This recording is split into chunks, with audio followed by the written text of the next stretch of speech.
Welcome to the Fly Culture Podcast. Here's your host, Pete Tigers. I'm sure there have been times that you've yearned for a change in your life.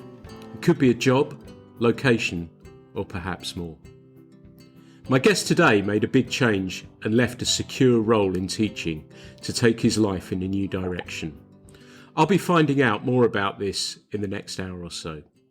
My guest is Mark Roberts, and I'm really looking forward to catching up with him. Mark, it's lovely to have you on the podcast. How are you doing?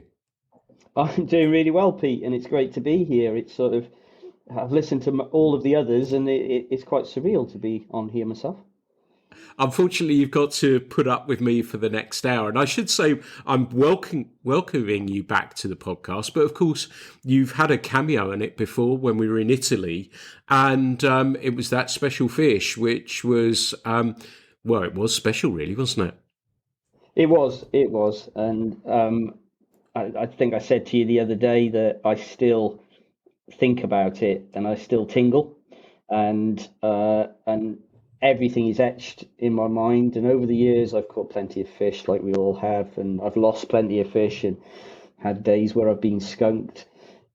But this particular fish, just everything about it, from just being in Italy to actually the final netting of the fish with Stefano was just absolutely crazy. And it just, that photo is legendary now amongst all my friends. They all want to see this big grayling. It's great. And that's lovely as well, because we're going through a period, and I know we were talking off mic, that fishing is problematic at the moment, and being able to get out on the rivers particularly is difficult. And this fish that we're talking about, if listeners haven't listened to the Italian Job podcast that I recorded earlier in the year, that Mark caught a massive grayling, and it was he was on the trip. It was a birthday trip as well for him, so it was a wonderful way to mark that special occasion, wasn't it? It was. I can't believe that this year I turned 50. I still feel that I'm only 21 and still doing all the crazy stuff that I think I was doing back then, but obviously I'm not. But yeah, it was, from the first moment in that trip, when we arrived in Verona, and we met up with your good friend Ray, and now my good friend Ray, who's a fantastic man, and literally we spent all afternoon just drinking beer and just chatting fishing and sharing experiences.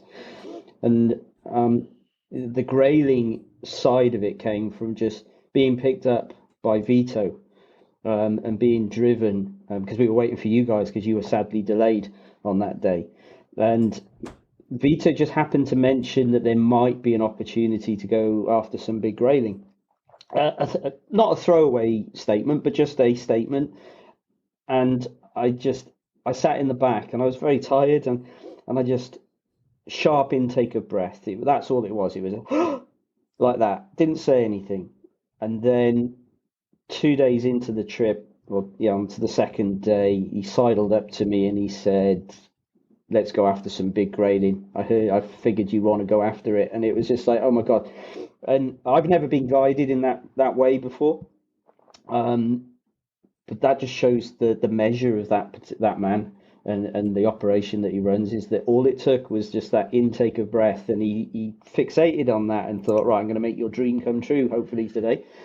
And we went off with for that day with my amazingly, fantastically best mate Kieran, who has also been on the podcast. I think he said one word, so far, isn't he? Which is massive for him. I couldn't have wanted to spend it with a better person, because he's my fishing soulmate, and the person that has been behind me from day one. More on that later. But it was on the Chiesa, and it was a part of the river that was very similar to the chalk streams I'm used to, in terms of the fact that it was very narrow, but it was exceptionally deep. It was about 3 meters deep. And Stefano, our guide for the day, who who has eyes like an eagle. I wouldn't have known that these fish were actually there because we couldn't see them. He could. He knew where they were, and he put in so much time to map along the river where these special fish were.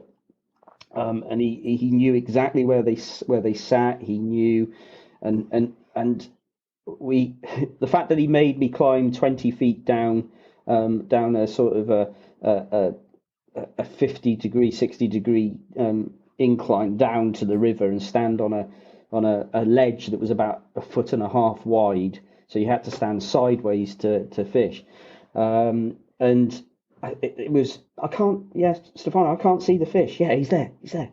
Can see it. All right, okay. You've Euro nymphed before? No, it's not something that I've done at all.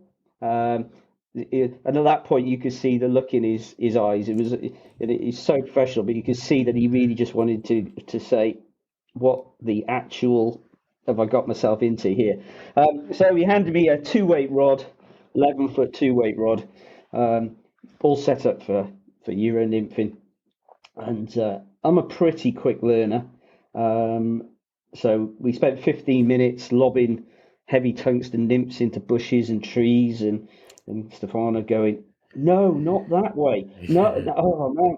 And it just adjusting what I was doing and flicking it, and I finally got it up into this narrow channel, and then I had to work out.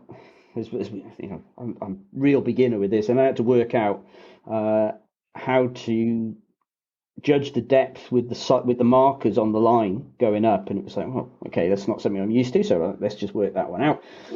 So I'd figured that one out and got it there, and then because I'm coming from chalk stream country, I'm so used to never allowing my fly to go downstream that it was a real conscious effort to just allow my arm to drift and allow the nymphs to actually move downstream.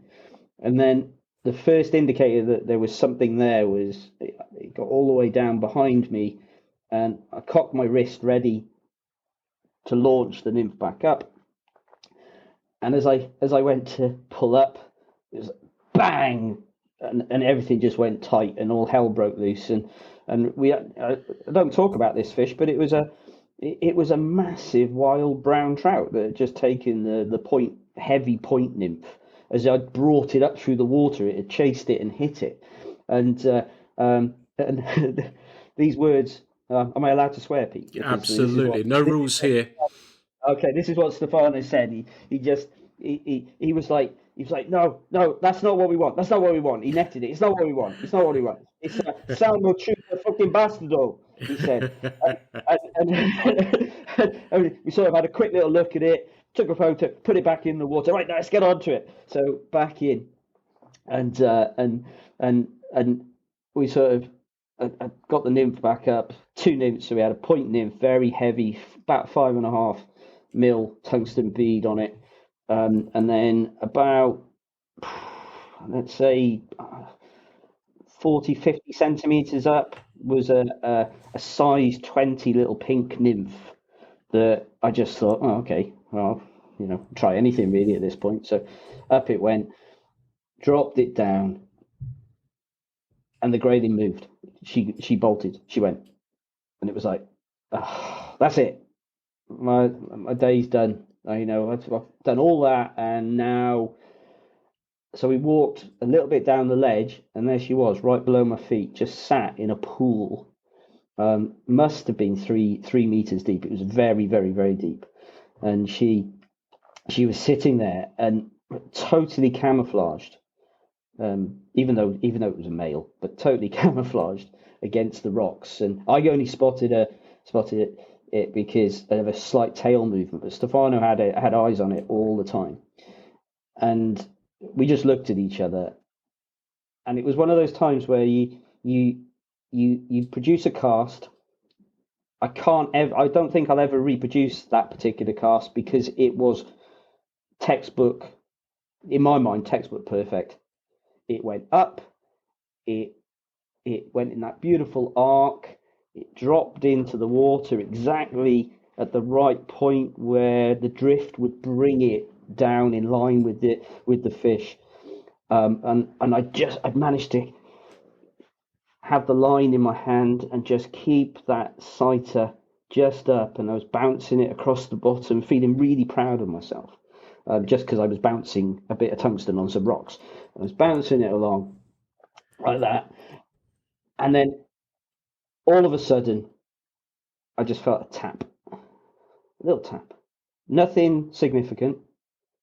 It could have been a rock, but at the same time, in synchronized fashion, Stefano and I both just went, like he was standing right on my shoulder because we were on this tiny ledge like that, and I just lifted the rod up and bang, and at that point all hell did break loose, literally broke loose. And Stefano, and you know Stefano, Pete Stefano, he's the most laid back guy. But his fishing comes first.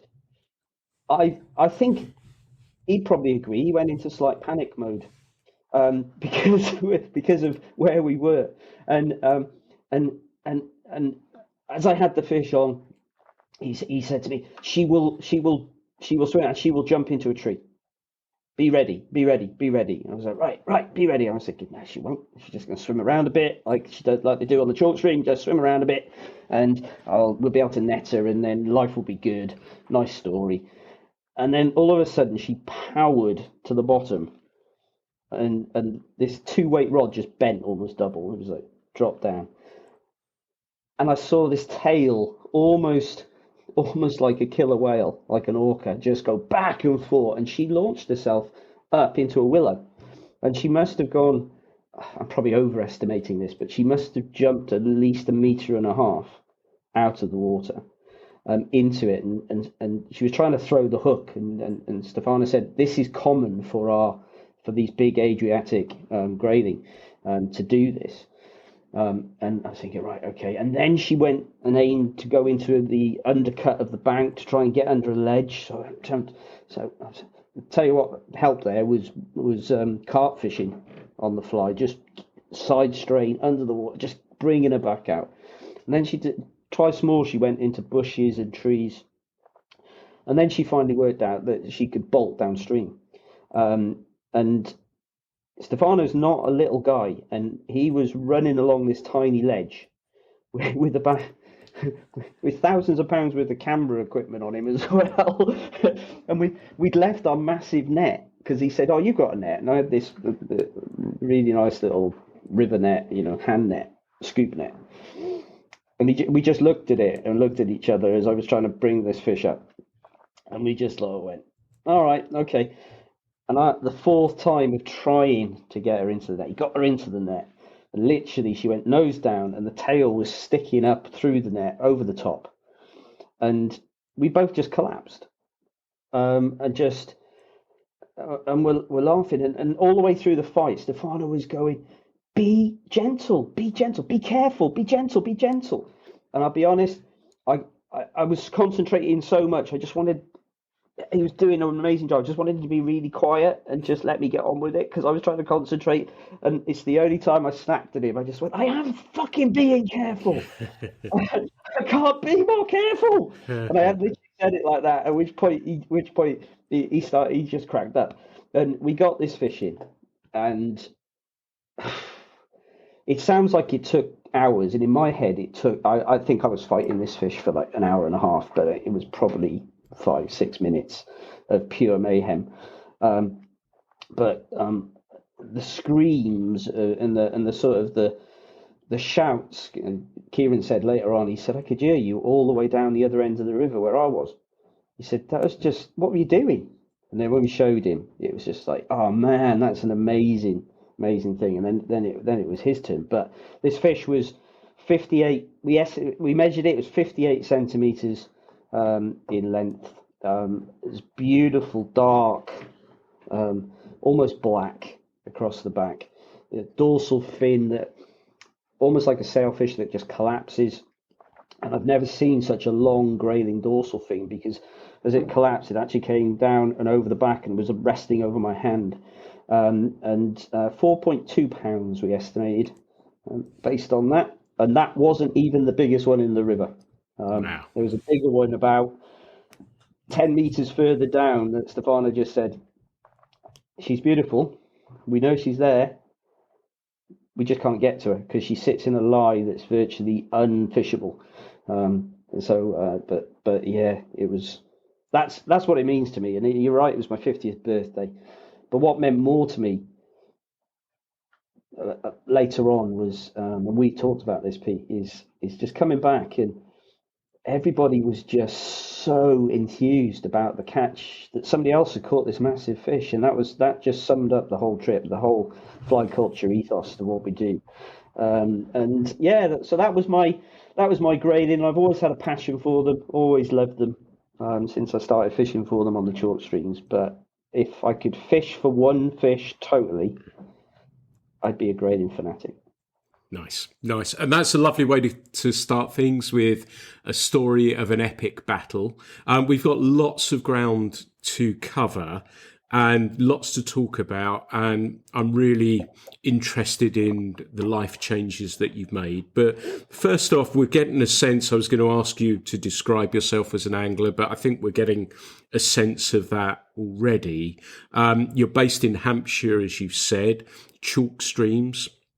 There's something really cool about being able to spot those fish in that clear water. And I was interested to know whether, because obviously there's a number of well-renowned and famous lakes as well for stalking fishing, where I guess you've almost answered this by saying you'd probably be a grayling fanatic. Is that where you're most at home? Is it moving water or still water? Moving water. Without a doubt. I can still enjoy a fantastic day on a still water, because half the time the fishing can be very good, as we know, but actually I'm with people. I'm with the people that I want to be with, and that means more to me in that respect. But having come from South Wales, where I originally grew up, we originally, as kids, we fished wherever we could, ultimately, and we spent a lot of time caravanning as a family, as kids, with the caravan club. So there was always a river somewhere or a stream. I'm sure that I probably should have been buying permits to fish them at the time, but that's the nature of the game in those days, back 30 odd 40 years ago. And that's where I learned to play around with moving water. And I'm at my dad's. My dad passed away a few years ago. More on that later. But I'm at my dad's at the moment visiting family, and we've got a brook that runs down the back of the garden. And as kids, I always remember that we used to wade through that and just catch bullheads, mother's thumbs, and in some of the deeper pools there would be small, what we called brook trout, which are obviously little brownies, no more than 6 inches. And I'd be there with my fly rod. Not really, these days everyone go, well, you shouldn't be doing it that way. But in those days, it was literally 2-piece rod, take the top section off, and it's almost tenkara fishing it really, with a spider, just tapping on the top and just letting it sit, just catching these tiny little brown trout. So, and then moving on to the usk and the mono, and fishing those whenever we could. Not particularly successfully, don't get me wrong. It wasn't like I was pulling fish out left, right, and centre, but actually just being on the river. And then, we spent more time doing that than we did on still waters, because we had a couple of big reservoirs here in Cardiff, Llanellishen and Lisvane. And I was a member of Cardiff Reservoirs Fly Fishing Club as a young lad, and that's where I learnt to fish. And can't say I caught many fish, but that's where we were sort of mentored and supported in those days, to actually start the journey. But running water, moving water, just captivates me. Lovely. I can agree with that. Although I was, as I said to you off mic, fishing some small stillwater yesterday, and absolutely loved every second of it as well. And, when the rivers are in the state that they actually are in right now, well, I'll take whatever I can to get that fix. I wanted to, obviously, fly dressing, fly tying is important to you. And was that sort of in hand? You said you were fishing spiders on the river there. Were you tying those, or did tying come a little bit later? Tying came simultaneously with learning to fly fish. Um, when I was 15, I lost my mother, and she died from leukemia, and it was very traumatic. And still, is traumatic for anybody that's lost anybody. And for a lot of my younger days, my brain's just blocked everything out, but I get flashbacks, and I said, "Oh, I've done that before. I've been," and I've started to remember more and more over the years. But the key was joining Cardiff Reservoirs Fly Fishing Club, and we only joined that because we suddenly discovered this thing called fly fishing that we dabbled with as kids and just messed around with, and we we found that they had this club, and it was it it has a very special place in my memory banks, because we'd go on a Thursday night, would be fly tying evening through the off season, and bearing in mind we were 11, 12 years old at the time, and we we go into the old bailiff's house, which was on the side of the red brick building on the side of Llanisham Reservoir, and you go up the steps, and above the top floor was. In my head, I've got it as an upstairs loft, loungy type thing, but typical sort of as you'd imagine a village hall would be, with trestle tables and benches and loads of older gentlemen, as it was, no ladies, older gentlemen, smoking cigarettes, cigars, drinking cans of beer that they could buy from the makeshift bar at one end, all the vices set up. And as soon as they realised that some youngsters were involved, they just totally took us in, and um, they didn't even think twice, and they taught us everything we needed to know at that point. To the point where with fly tying, all my first kit and materials, they just gave them to us to get us started. There was always a new thing that they give us, or have this, Mark, have this, and we started off tying obviously spider patterns, so black and peacock spiders and things like that. But we spent an awful lot of time tying black pennels, butchers, teal blue and silver, invictors, and I still, to my mind, the invictor is the archetypal fly. If you can tie good invictors and you can get those right with those wings and all the proportions right, then you're really into your game. But in those days, it was like if you did something wrong, you had to use the right number of turns. So we did thread. You get a slap on the wrist. You suddenly bang, nope, redo, but it was all, nothing sinister about it. It was all, you've got to do it this way. And I was sort of mentored by a lot of old gentlemen who, it turns out, in those days, and I can't remember a lot of their names. I wish I could. It's a throwback from my brain just cancelling out everything from really before my mum died. But there was definitely a gentleman called Dave Williams, which is a very common name here in Wales. But there was a Ken somebody, and I can't remember his surname, an old gentleman who was absolutely fantastic. But Dave took me under his wing, and I used to go to his house, and we used to tie flies. Dad used to drop me off. His lady wife would cook food as a youngster. All the things you can't do these days, which is quite unfortunate in many respects. But I learned how to tie flies, and then learned how to be successful because they take us out. They take us out, and my dad was a fisherman, but he was a saltwater fisherman. He was a sea fisherman. Liked to think he could catch lots of fish, love him.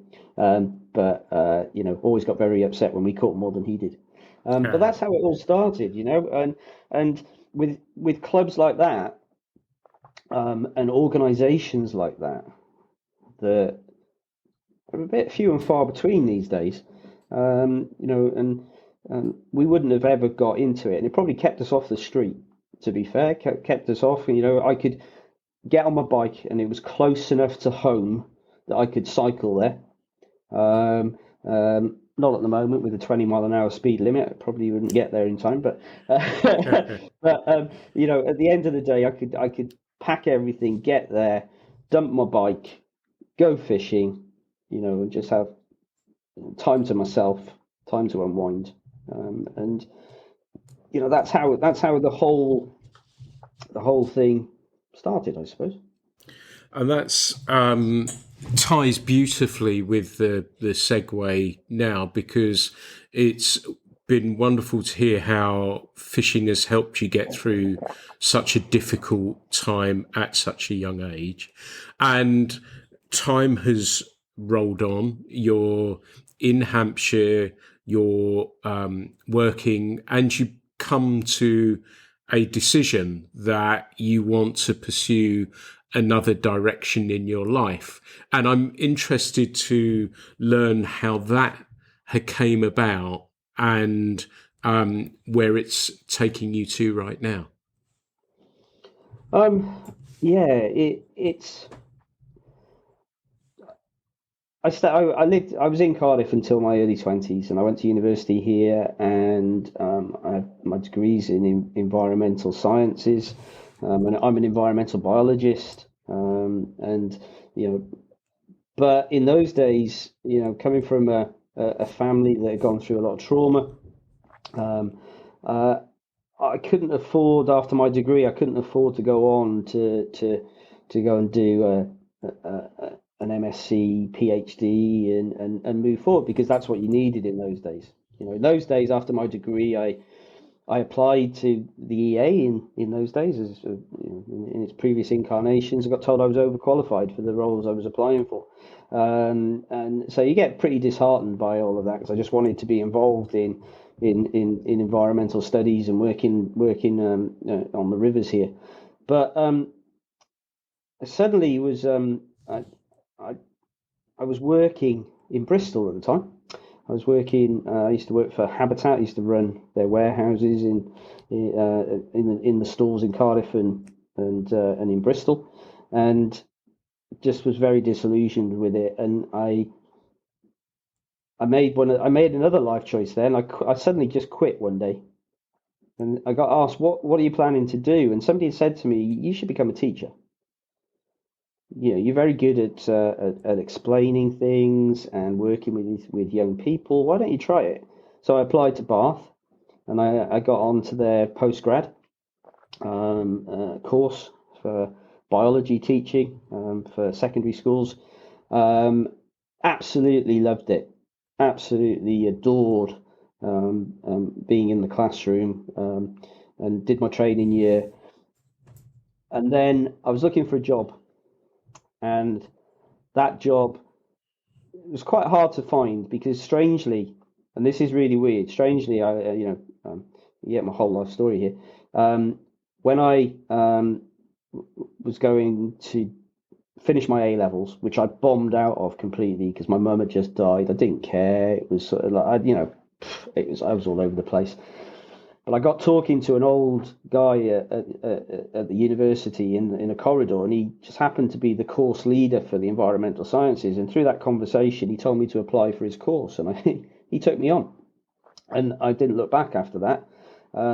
Struggled a bit because I had no science or maths A levels. I was English, history, geography, those sorts of things, and so I had to play catch up for all these chemists and stuff, and biologists that were already there. And then from that, I then went and did my teaching qualifications, which was amazing. Just loved it. And then tried to get a job. Nobody would hire me because I didn't have any science A levels. I had a very good BSc with honours in environmental biology, but because I didn't have any A levels in sciences, they couldn't give me the job. So, and then suddenly a head teacher, Andy Kilpatrick, here in Hampshire, in Basingstoke, took a punt on me back in 1997, and I never looked back. And that's how I came to Hampshire. But in those days, I could not afford to fish. It was, you're coming into one of the most expensive parts of the country, and there were other things. I had to pay my rent first before I could go fishing. So at the end of the day, that's how I got to Hampshire, and then I spent 25 years teaching secondary schools, working with young people up to assistant head teacher level. I was the director of a training school for initial teacher training for many years here in Hampshire. Very successful, leading conferences on teacher training, metacognition, and training new teachers. With a specialism, one of my specialisms was in behaviour management, just something I had to learn the hard way, and developing that. And then COVID hit. COVID was for everybody was tough, and for us as teachers, I had my own kids at home who were schooling at home, but I was in school for most of the time. During the lockdowns, spending lots of time working with youngsters who were better off in school than they were at home, shall we say, that had very difficult circumstances, or their parents were key workers themselves. But spending a lot of time going out and about and delivering laptops to families and doing welfare checks and delivering food parcels to families. And at the same time, still doing online teaching and all those sorts of things. And actually, I'm not saying that made my decision easier, but it was something that just was a little bit of a catalyst for me, because I saw a lot of and felt a lot of things that I'd obviously been feeling for a long time that were coming to fruition. And after the lockdowns, and we're just talking about how and why I made the big decisions I made, and I'm very open about this because I believe, and we've talked before, Pete, I believe that as people we should actually talk more to each other, and as friends we should drop in and talk to each other, and I could be as bad as anybody, but one day I was driving home from work, and it must have been a stressful day. And this is the one time where I've ever had this thought. I just thought, if I just crash my car now, I won't have to worry. I'll just be, And then at that point, it was like, oh my God, what am I thinking? And I came home and I was shaking, obviously suffering from severe anxiety. And I'd had episodes of it before, with my mum and stuff like that. But this was my career. This was my love, what I loved doing. But I just felt that I couldn't do it anymore. That I just was burnt out. I was absolutely just needed time to reset, and I couldn't get that time to reset. So sat with my lovely, wonderful wife Sarah, and we did all that number crunching that you've got to do. We talked. I talked to lots of people that I needed to talk to. My school were amazingly helpful and supportive. Um, you know, um, they couldn't have done any more for me when they realised that I was really, really struggling, because I've always been a very straightforward, top of the game, sort of teacher. I just felt I couldn't function at the same level anymore. So I had to make a decision, and that decision was I'm going to I'm going to leave teaching. Now, after 25 years, that was a massive culture shock. What am I going to do? Where am I going to go? What am I going to do? How am I going to pay my mortgage? How am I going to pay my bills? How, more importantly, do I get my mental health back to where it should be so that I can function to support my kids and my own children, and my own family? And the biggest one ultimately was financial. It's always a massive worry. But without the support of lots of my wonderful friends and my beautiful wife, I couldn't have done any of it. So that's sort of the journey that led to me making that decision. And ultimately it was that drive where I just felt that it would be easier to just finish it there. And I've been very open about it to everybody, because I think it's really important, because people just don't talk about this, that particularly in men, we keep things bottled up. We don't talk. We just make everybody think that everything is hunky dory, when actually we're crippled with anxiety, with all the what ifs that are in our head. That there's no logic about it. It's all illogical thinking. And there we go. That was it. That was, I had to make that decision.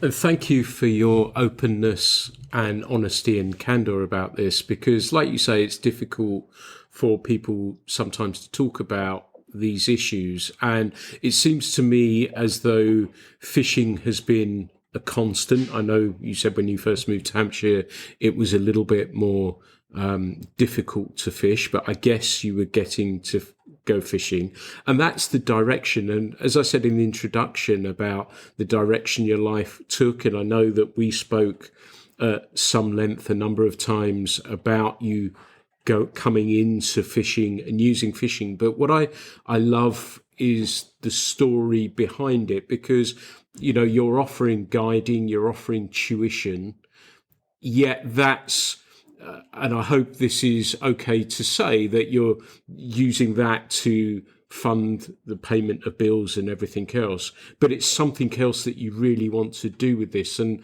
my sincere hope is that there's someone listening that will be able to help you on this direction you want to take. So can you share with us a little bit about what you're ultimately aiming to do alongside, obviously, the tuition and guiding aspects of Lost Lake fly fishing? Yeah, sure. Lost Lake fly fishing came out because, as you quite rightly said,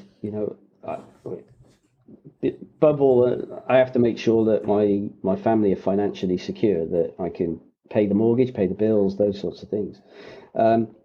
And it started with some custom fly tying, which I still do a little of, not a massive amount, because there are other things that I want to be using the time for.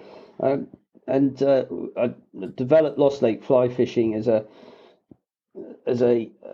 mechanism to explore the world of fly fishing, to enable me to start to use my teaching experiences and my work with young people to support them, because I saw the more I was in education, particularly in secondary schools. And the secondary school teachers, they do an amazing job. They all do, all teachers do, but they do an amazing job. And I know I'm a bit biased, but they do. Their hands are tied. And I had young people that if I could have adopted one or two of them to take them out of their lifestyles, and if I'd been in that position, it would have been something that I would have loved to have done. Not that it probably would have solved the problems, but it would have just, helped them. But the idea ultimately came to fruition about 12 months ago, where, I enjoy guiding, I enjoy coaching, I enjoy teaching people to fish. It's very, very, very rewarding. But there are people that are, dare I say, there are people that are far better at it than I am in terms of I'm not a casting master and those sorts of things, but I can catch fish and I know about flies and those things. But what I started to do was a lot of work with organisations like Fishing for Forces. I do a lot of work with the Masonic Fishing Charity. As a volunteer, to working with young people with learning difficulties and disabilities and getting them fishing. I've worked with groups who run back to sort of I want to say back to work schemes, but they're sort of aimed at sort of the 17, 18-year-old youngsters who have no direction in life and have, I use the term on the margins of social exclusion. So they're individuals who can fall through the cracks, and just supporting them with fly fishing, taking them fishing. And when they first arrive, they don't really want to be there. They want to be on their phones. They want to smoke a cigarette. But by the end of it, they have a massive smile on their face and they're really enthusiastic. And my teaching brain went, well, how can I harness that? Because these young people at all levels, from secondary school, primary is a little bit different, more on that later, but secondary through to young people and even young adults who is there a way in which we can use fly fishing or fishing or the environment and other aspects of it to actually support them, not just through fishing and then it ends there, but actually getting into schools and working with young people in a coaching, mentoring position. I'm a science teacher. I've taught maths, so actually getting in and working with young people to actually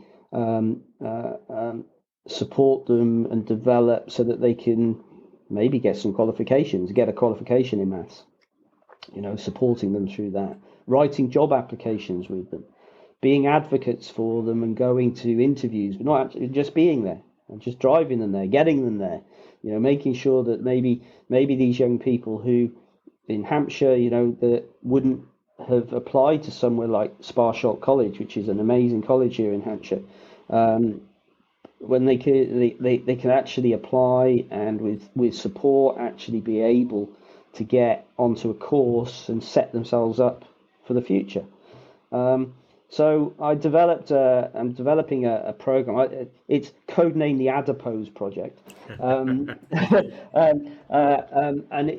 I get really enthused by Susan Scruper and the Mayfly Project and Charles's Fishing for Schools, and I've done a lot of fundraising along with Kieran and the others for Charles and the team.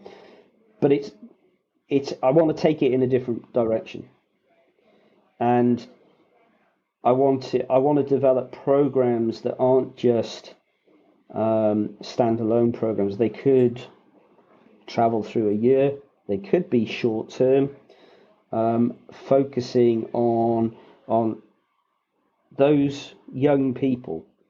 And I'll give you an example. In Hampshire, we're close to London. In Basingstoke, we're on a direct train line, so we suffer quite significantly with county lines drug gangs, where youngsters are targeted by gangs from London who transport drugs along the train lines, and then utilise vulnerable young people here in Reading, in Basingstoke, to distribute drugs and take all the risk, and then get themselves into some really serious trouble. What I feel that I can do, and I would like to do, is be able to develop more programs to support youngsters to get them off the streets, to actually help and support them in school, not being a teacher, but actually being a mentor, a coach, and not just me. I'd love to be in a position. If we were having a follow-up conversation in 18 months' time, Pete, I'd love to be able to say, yeah, we employ a number of professionals that go into schools, that do counselling, that support. With my overall, and this is my overriding aim, would be for it to be a zero net cost to schools. It wouldn't cost them anything. It's all funded. Either through grants, corporate social responsibility programs. If anybody's out there and feels that they would really love to get involved in this, because one of the sticking points I have, and you said you'd want to know about the sticking points, is that I've got all the teaching, coaching background. I could develop all of that. That's actually quite straightforward. But for me, it's getting in touch with where funding can be developed from. Because without the funding, none of that development can happen. It's very simple. And because a lot of the time we're going to be looking at soft target indicators, like, did it decrease the number of absentee days in school for a young person? Everything in schools, to my mind, is directed towards getting qualifications. Not every child is going to be successful. Every child matters. Every child is important, but not every child is going to be able to be successful in the same way. So, I had one young lad. Let's call him Stephen, not his real name, who I was working with. I was his tutor for a long time. We'd spend lunchtimes where we play games, we play card games, developing his math skills, things like that. And in the end, I'd have 5 or 6 of them with me at lunchtime, and I'd be like the safe place because they didn't want to go outside, because it wasn't safe for them in their minds. But at the same time, by being there, his absentee days decreased. He was in school more often. I'd even say, I used to feed him. I used to have a drawer full of food, so putting on breakfast clubs for young people. But there's so much here, and it is a tangled web of how I feel I can support young people. Just getting the chance to get in. And I started the process this year by working with a primary school, running Mayfly in the Classroom, the Wild Trout Trust program, and we funded it through Lost Lake fly fishing, so it didn't cost the school anything. I actually went in and I ran all the sessions for the teachers. They said, right, what are we going to do? And I said, you don't do anything. I want you just to sit back and just have some time and work and, in inverted commas, play with the kids while they're doing this. And we built aquariums, and I delivered sessions on mayfly life cycles, environmental impact to year 5 students, and they were so engaged. It was unbelievable. And I still see them, some of the kids around now, and Mr. Roberts. And I was in there for maybe half a term, and there are things that they don't forget.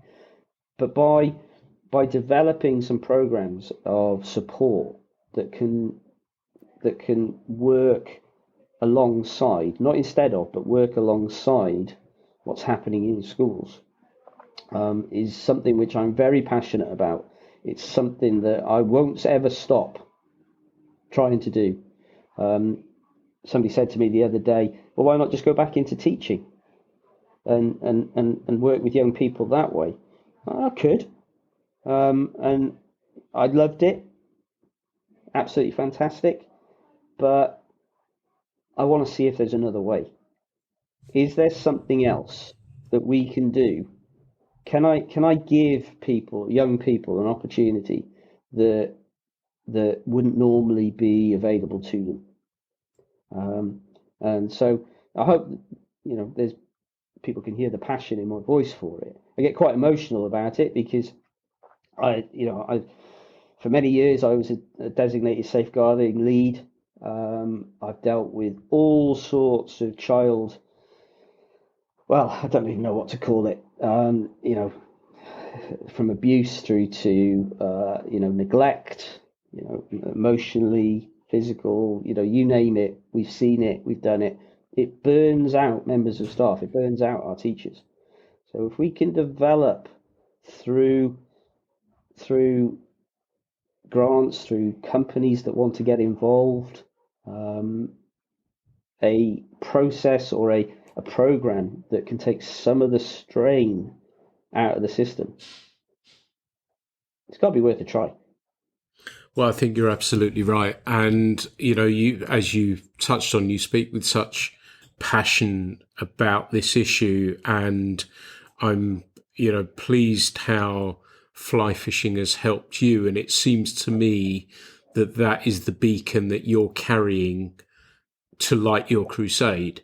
And it seems as though it's one that's not going to go out. And I do wish every success. And I sincerely hope that there is somebody listening. I didn't know how deep we were going to go into this conversation, as you well know.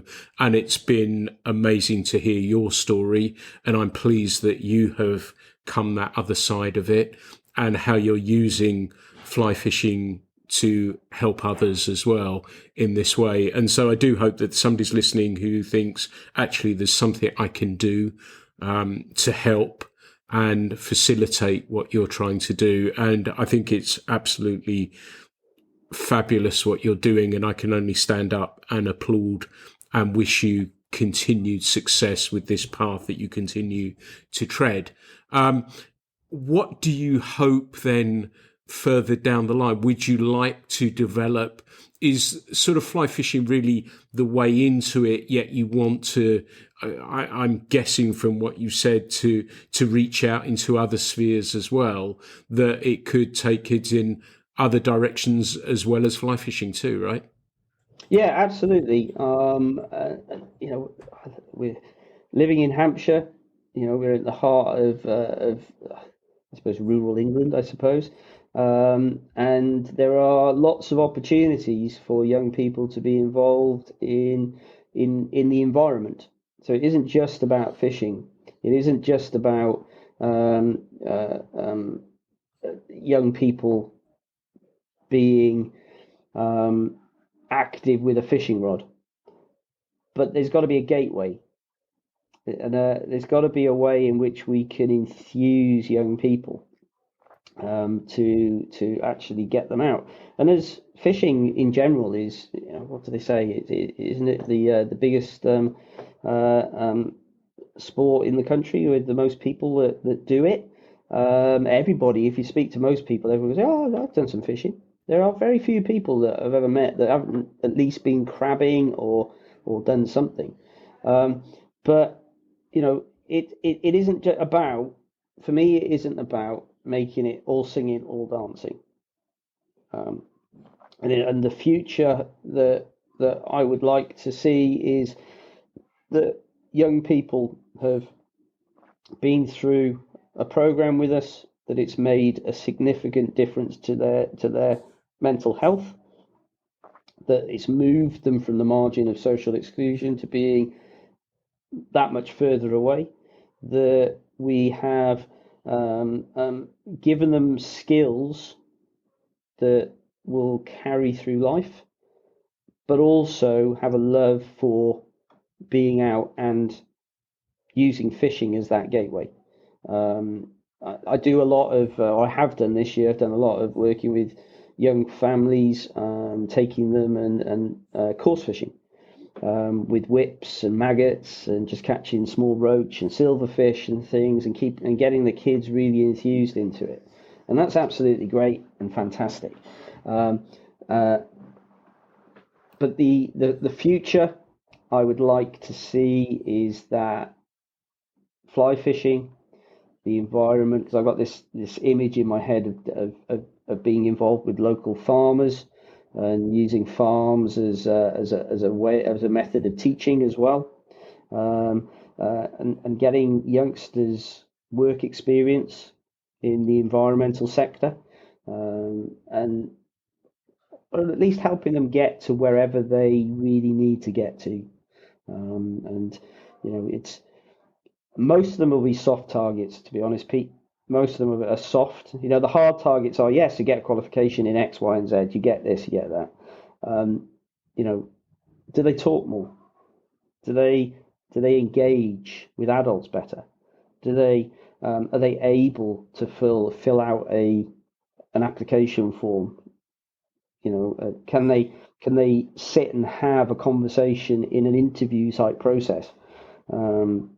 With people. And my lovely wife is a teacher as well, and she is a careers coordinator, and she spends a massive amount of time getting companies involved with coming in and working with youngsters on mock interviews and things like that, and that's fantastic and wonderful. But a lot of the kids that I would like to be working with, and I feel are those that they're in the grey areas, and they're the ones that I'd like us to be able to help the most. So in 2 years' time, I'd like to be able to say to you, Pete, we've run this program, and this program. These are the success stories. These are what we've learned from it. This is what we could do better, but this is what we did to make the big difference. Well, I very much look forward to that catch up and hope that this continues, and from such a difficult place for yourself going to change your life and then realizing how much so that you wanted to help change other people's lives is absolutely wonderful. It would be remiss of me, and I think I know that answer before we start winding things up now, but you're doing well. You're good. You're in good place too. Yeah, absolutely. And you know, I, winter's never my favourite time of year. We talked about this the other day. I'd still have to sit with a daylight lamp at my desk when I'm working in the office. For half an hour a day just to get that vitamin D going. Try and get out as much as I can. Be on the river as much as I can when I can. But mentally, my own levels of anxiety, they're still there. They come, they go. But I just focusing on the big picture. That's key for me. And I was watching a YouTube clip the other day where somebody was just talking about their time, and it was all about execute. If you got a plan and you've got to execute that plan, you've got to find ways, and there's always sticking points, there's always barriers. Try and find your way around those barriers. And I'm lucky enough to have some amazing people that sometimes just listen to me, such as yourself, that just listen to me and give me sage advice, and I'm not saying I know it all, because I don't. And what I'm saying is that I'm learning as I'm going through. I've never run a company before in my life. I've always worked for a county council or the government. So at this point, it's completely learning, and it is stressful. But I go fishing. We're lucky we've got that, and you set the scene beautifully with your description of that massive, great big grayling that you had in Italy, and I hope and wish that you catch many more like it, perhaps even in Hampshire too. So I hope people will be inspired by what you have been talking about today. I would hope that they will, at the very least, give you a follow or drop you a message or get in contact with you. How do people find you, Mark? Well, like with all things on this day and age, we're all over social media, but we have a website, which is www.lostlakefly.co.uk, which is where we have a little retail section on there and things for fly tying and terminal tackle and things like that. We're on Instagram, @lostlakefly_fishing, Facebook as well, just Lost Lake Fly Fishing. But we do have a YouTube channel with lots of fly tying that I've done over the winter. I run a Friday night tying session live on Facebook on our Facebook group, and they're all up there. And I counted them the other day, and I think must be 150, 200 different flies that we've tied on there now. Generally, it's me tying flies on a Friday night, having a few beers, chatting to myself, but responding to people typing stuff, and it's great fun. But that's Lost Lake Fly Tying Fly Club is that one. So and you can contact me directly through the website if anybody is so inclined. It'd be lovely to hear from people, and anybody with advice. Fantastic. Mark, it's always, I know when we talk on the phone, we always talk for absolutely ages, and I know we could have talked a whole lot further, but we're over an hour now, and what I really wanted from this was for people to get a sense of you as a person and what you're trying to do, and it is slightly different. That, as I said, that I think people's dream job is to be a guide, but that's sort of helping you along the way to a much bigger and more important journey that I hope that you continue on.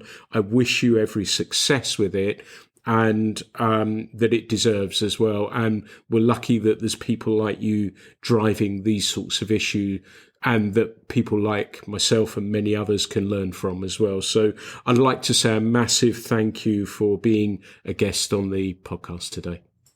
Thanks, Pete. It's lovely to be here. Everyone, I hope you've enjoyed this podcast as much as me. There's been so much in there to think about, and even after recording this, I'm going to sit down and have a good think through what we've talked about today. As ever, there'll be plenty more podcasts. They're always free. There's no adverts on them. I just want you to enjoy them, and this is a perfect example of what fly fishing means to us on so many different levels. So thank you again for listening to the Fly Culture Podcast. The Fly Culture podcast is brought to you in association with Fly Culture, a quarterly published magazine owned and run by fly anglers. When it comes to fly fishing, we've got you covered.